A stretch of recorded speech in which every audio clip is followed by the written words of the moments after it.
रात के 12 बज रहे थे। पूरा शहर गहरी नींद में सोया हुआ था।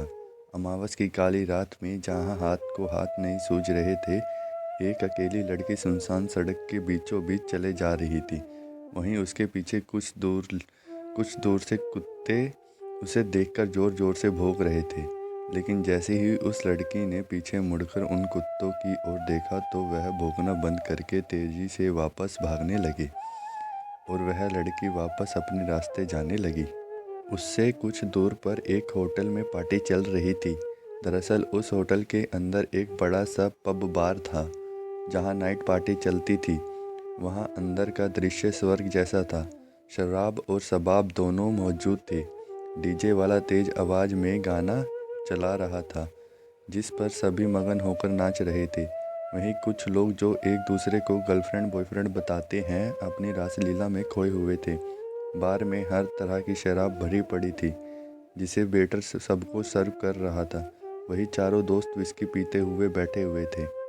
प्रणव, आदि, विक्रम, सुमित। उनकी नज़र बार में बैठी लड़कियों के ऊपर थी। प्रणव: ओह शिट, पूरा मूड खराब हो गया। आदि: क्या हो गया भी? प्रणव: अबे सोचा था बार में कोई नई लड़की आएगी तो उसके साथ रोमांस करेंगे, लेकिन यहाँ तो वही घिसी पिटी पुरानी लड़कियाँ। विक्रम: प्रणव सही कह रहा है यार, बहुत दिन हो गए किसी नई कली को चखे हुए।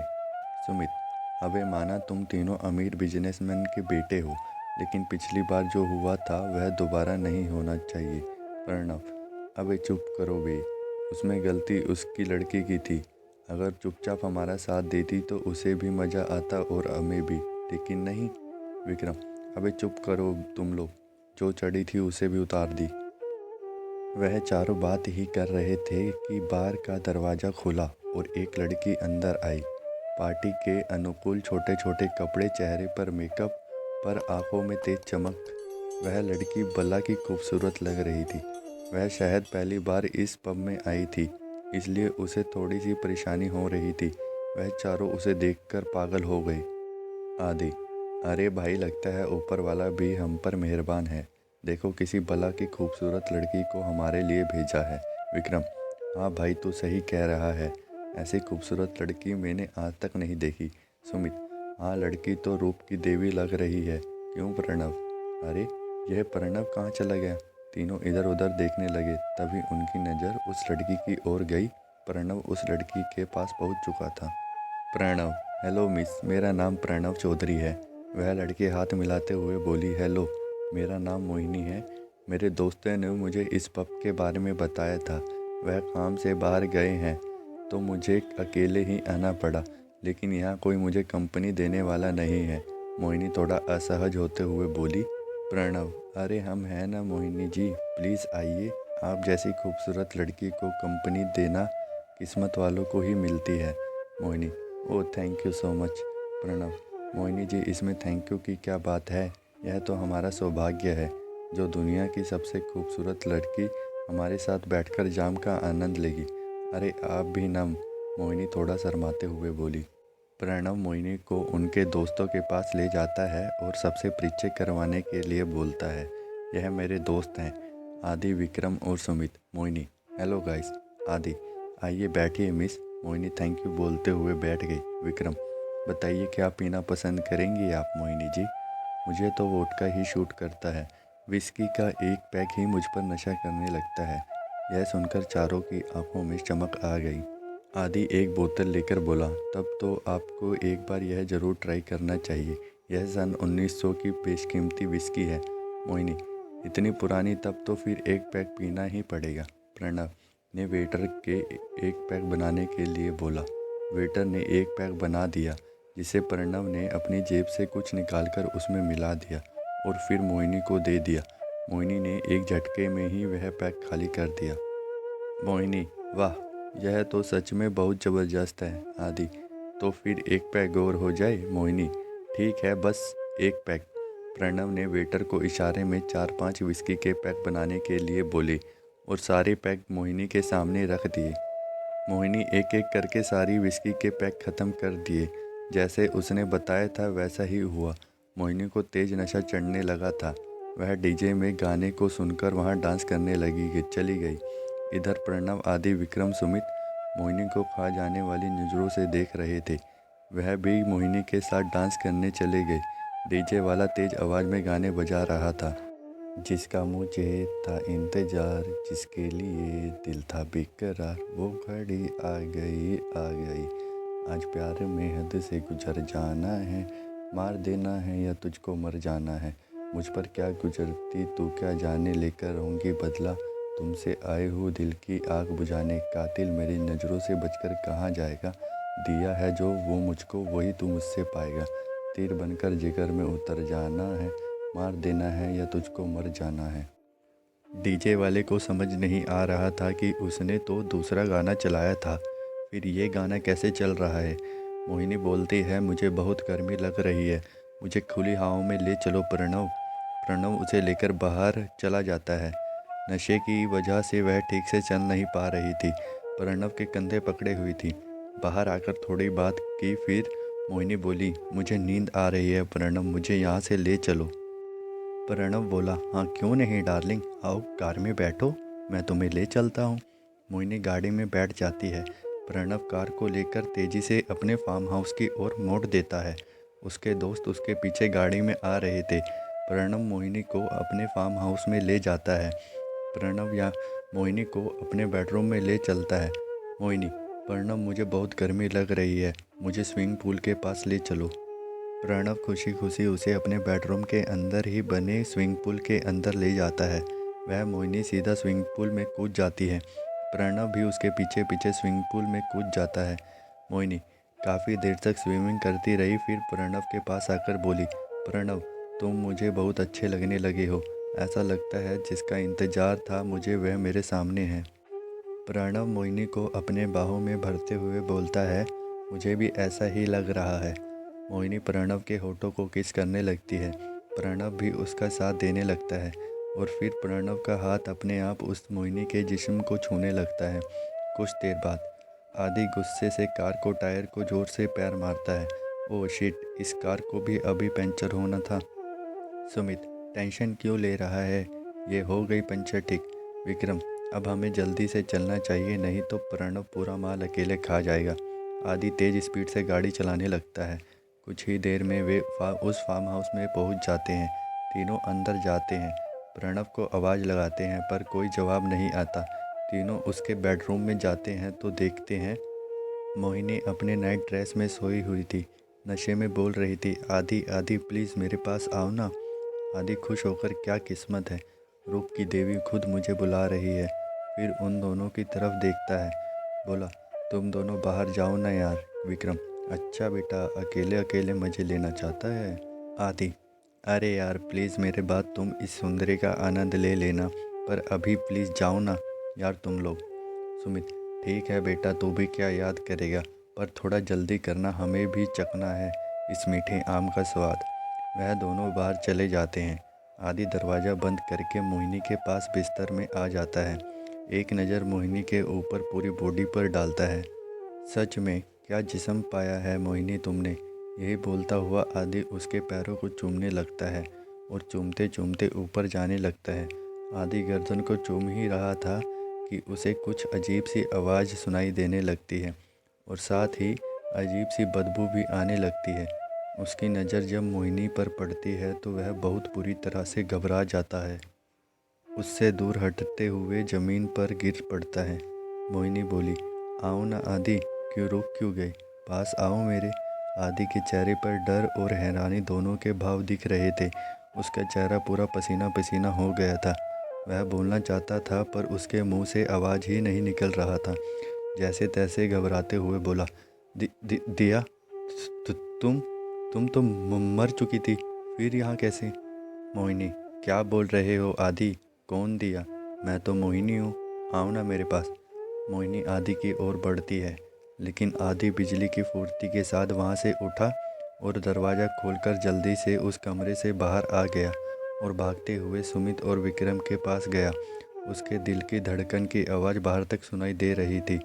आदि को ऐसे भागते हुए आते देखकर वह दोनों बोले, अभी क्या हुआ तुझे, ऐसे भागते हुए क्यों आ रहा है। आदि की सांसें उखड़ने लगी थी। वह कुछ बोलना चाहता था पर उनके मुंह से आवाज़ ही नहीं निकल रही थी। बस हाथ से उस रूम की तरफ इशारा कर रहा था। विक्रम पूछने लगा, अरे कुछ बोलेगा भी? क्या हुआ तुम्हें? ऐसे क्या देख लिया उस बेडरूम में जो तेरे यह हाल हो गए? जरा मैं भी तो देखूं। यह बोलकर विक्रम उस बेडरूम की ओर जाने लगा। आदि उसे रोकने की कोशिश करने लगा, लेकिन विक्रम उस बेडरूम की ओर आगे बढ़ गया। वहाँ का नज़ारा देखकर वह चौंक गया। कुछ ही पलों में विक्रम के चेहरे पर हल्की स्माइल फैल गई। बेडरूम के अंदर मोहिनी बड़े ही मदक अवस्था में बैठी हुई थी।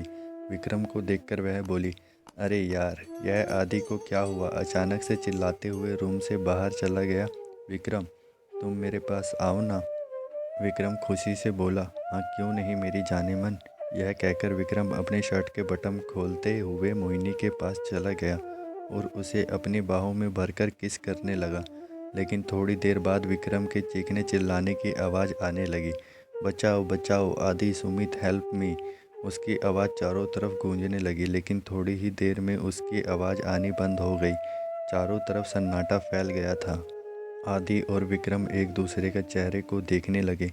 कुछ देर बाद सुमित उठा और क्या हुआ विक्रम के साथ यह देखने जाने लगा। वही आदि एक जगह पर बुत बनकर बैठा हुआ था। सुमित बेडरूम के पास गया। अंदर देखा तो वह बेड पर पीठ करके बैठा हुआ था।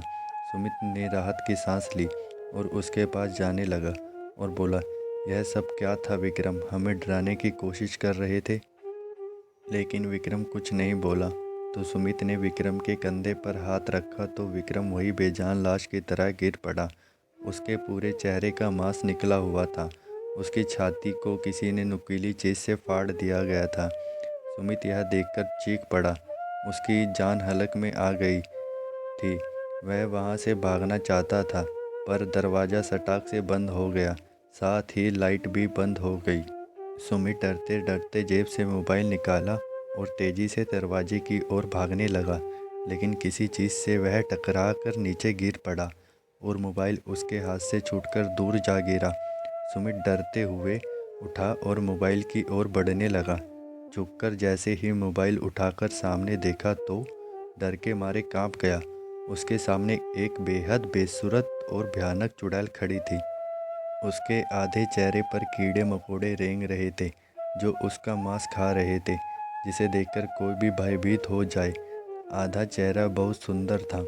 सुमित उसे देखकर बोला, दिया, तुम तो नहीं, यह नहीं हो सकता। तुम तो मर चुकी थी, फिर यहाँ कैसे? नहीं, मैं सपना देख रहा हूँ। मोहिनी वापस अपने नॉर्मल रूप में आते हुए बोली, यह क्या बोल रहे हो सुमित? मैं तो मोहिनी हूँ। कौन दिया? सुमित, दिया, मुझे माफ़ कर दो। मैं तुम्हारे साथ ऐसा नहीं करना चाहता था। उन तीनों की वजह से मैं मजबूर था। मैंने उन्हें बहुत समझाने की कोशिश की। प्लीज़ मुझे माफ़ कर दो, छोड़ दो मुझे। मोहिनी एक भयानक आवाज़ से गुर्राते हुए बोली, ऐसा कैसे माफ़ कर दूँ?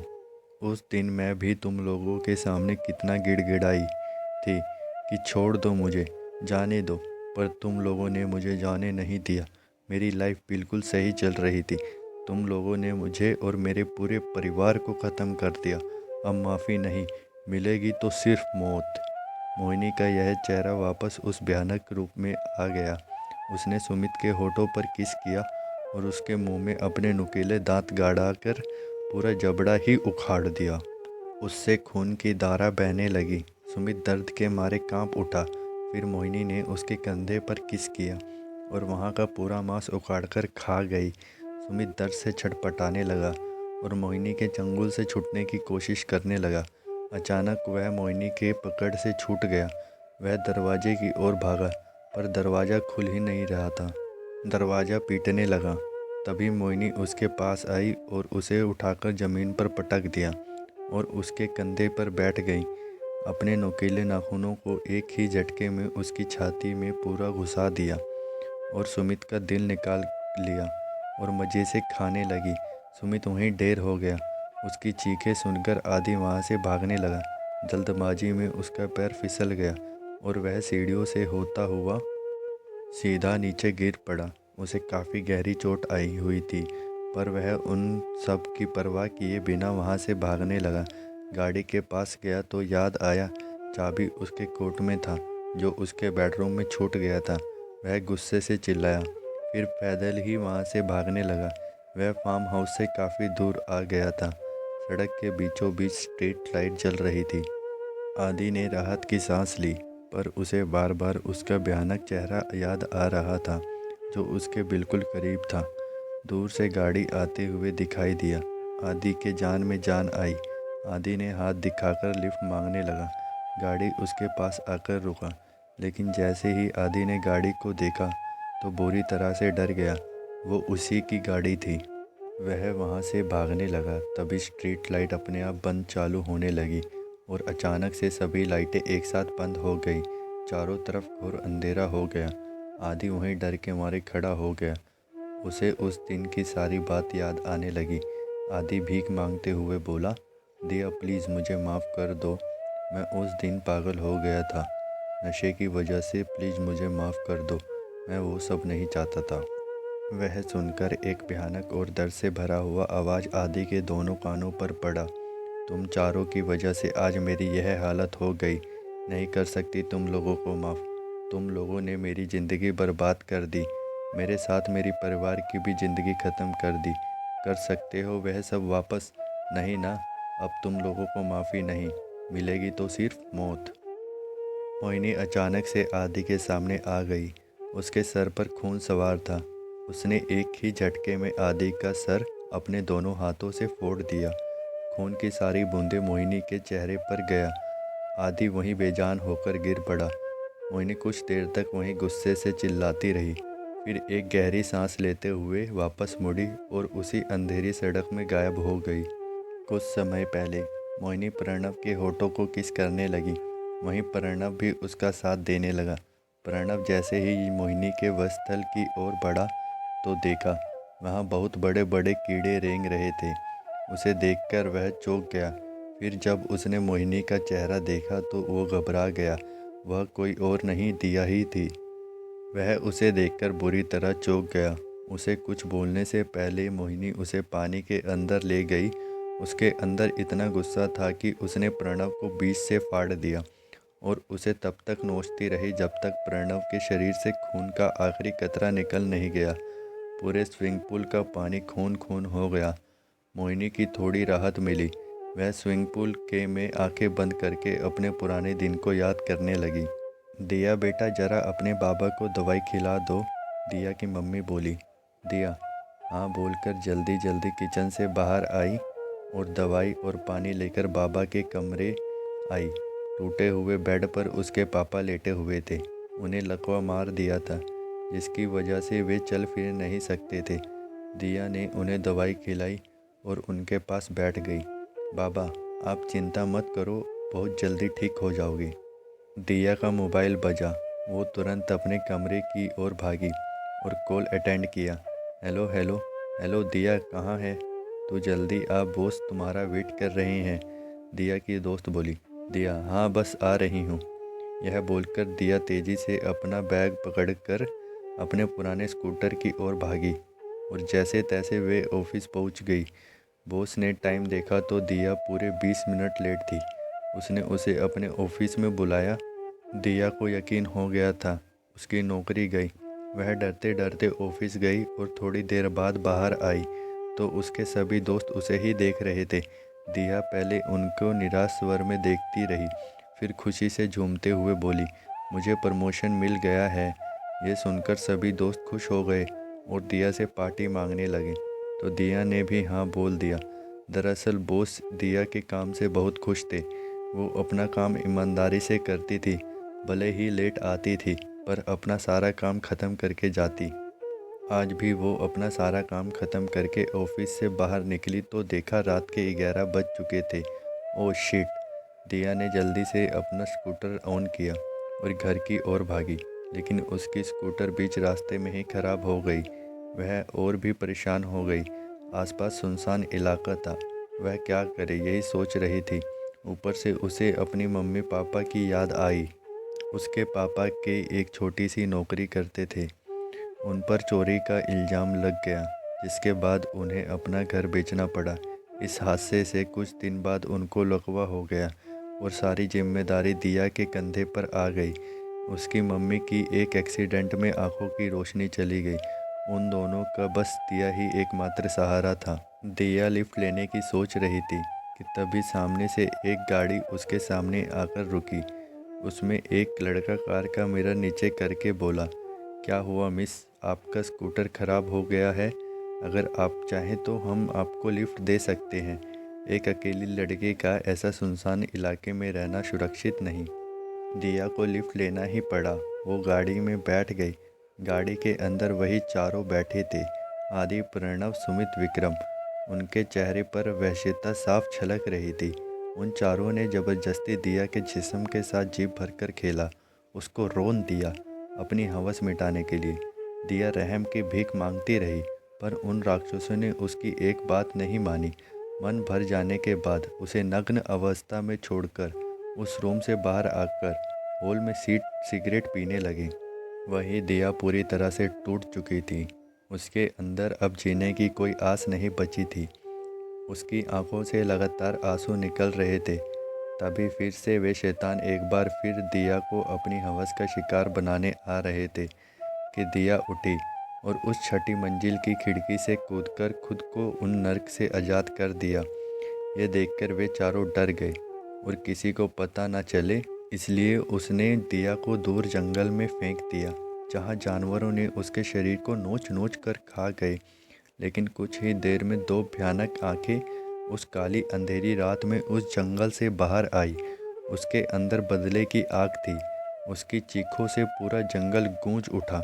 मोहिनी गुस्से से आग बबूला हो गई। वह गुस्से से चिल्लाती हुई उस स्विमिंग पूल से बाहर आई और बाकी बचे राक्षसों को ख़त्म करने। अब माफ़ी नहीं मिलेगी तो सिर्फ मौत। वीडियो कैसी लगी कमेंट करके ज़रूर बताना और चैनल को सब्सक्राइब ज़रूर करना।